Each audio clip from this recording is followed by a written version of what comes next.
for 221. Bro, that's not. No, they're bad. They're done. Well, Arizona They're a bad does team. run the ball well. I will say. Cowboys deny the 2-point conversion, get the 2 seed right now. Controversial ending with Dallas does win it behind a career day from CeeDee Lamb. Dan Campbell quite upset for tricking everyone, the Cowboys and the referees.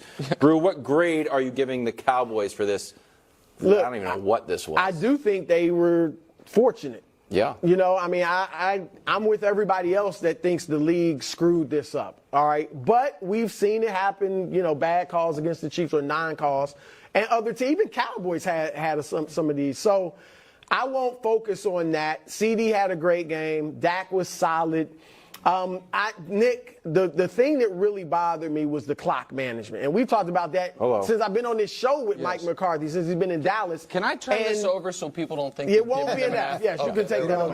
I don't want you to get aggregated as you gave it them won't be an F. Yeah. But that last drive, or second to last drive, technically, they threw 3 passes. They got the ball with 2 minutes left at the Detroit 29 or near the red zone, and threw 3 passes that took off 11 seconds of the playing clock. So they gave Detroit plenty of time, 1:41, to come down and score.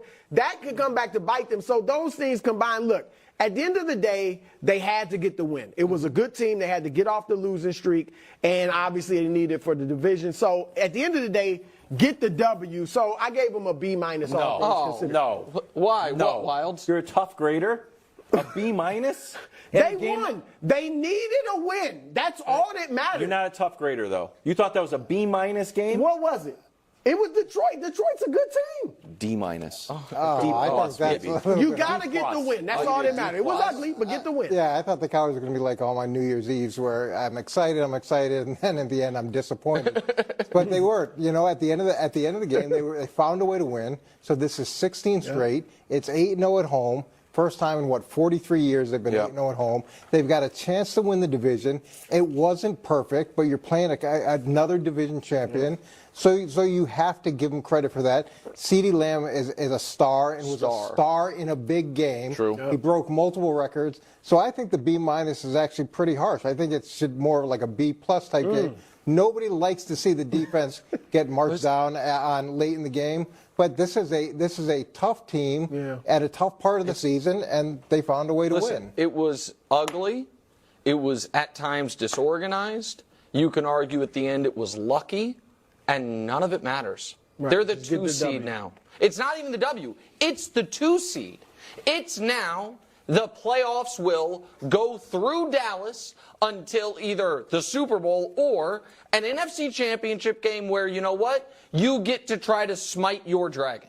That you get to try to beat the team that has beaten you each time. And instead of being on the road against the Frisky Bake Show, you're going to be at home against maybe Geno or Jordan Love in round 1 most likely. And then in round 2, maybe you're playing this exact same team. Maybe if this team loses in round 2, you're playing the Eagles, who are falling apart, or maybe you're playing Baker. Listen, the McCarthy clock management stuff will be the death of me as someone who has been on his head on that for a decade, then picked them to make the Super Bowl, and I'm watching it at the end of the games, and I want to jump off. And you know what's going to happen. No, absolutely. But I also root for a team that his head coach was also terrible at clock management the entirety of his career, and now has 2 Super Bowls. So it's not that you can't overcome it.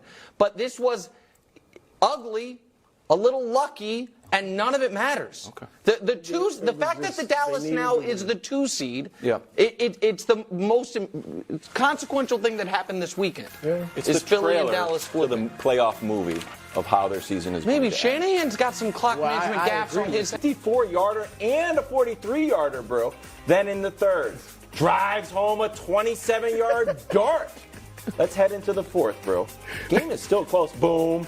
24-yard laser. We're not done. We're not done. 48-yarder, and then finally to put it away, a 46-yard bomb. Got it. What an offense. 19 points for Harrison Butker. Pacheco also had 130 on the ground. Nick, you must be thrilled with this W. I am. Yeah, I'm interested to hear obviously. It's a good win. They're playing a desperate, prideful team that playoff life was on the line. I know. And the Chiefs did exactly what they needed to do, given who they are this year.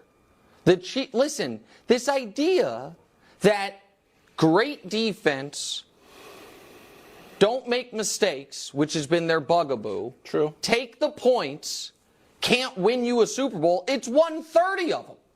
That's and what I then you said. add to it that the Chiefs' path must be lean on the defense, cut out the mind-numbing mistakes, and trust, which they didn't, and they were able to come through it. And Mahomes fumbled. They lost the turnover battle.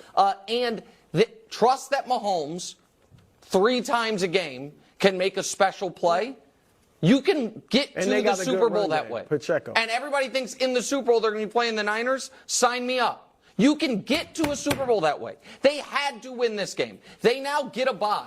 They don't deserve a bye, like this but bye they better. get a bye. Yeah. They get it with and they're locked into the 3 seed no matter what. They can't get to the 2. They can't drop to the 4. And you also saw, to me, like the Chiefs this year, Wilds' big thing is, man, if you score 21, you beat them.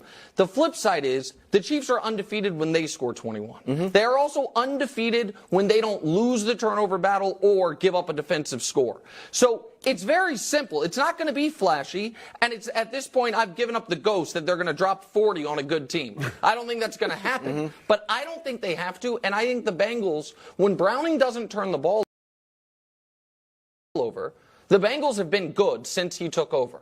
Like, just flatly, they've been good. Two Jacksonville and Indy, two teams that are in the playoffs, and then was it Minnesota? They got rolled in the game. He played very poorly against whoever it was a week ago, and they beat Minnesota. Yeah. Look, obviously, the Chiefs aren't terrific, at least offensively this year, and I didn't expect this type of battle. You know, it got to a point where I thought Cincinnati was going to win. Well, they're down 10. I did, because I don't believe the Chiefs are automatically going to come back like I used to in the past.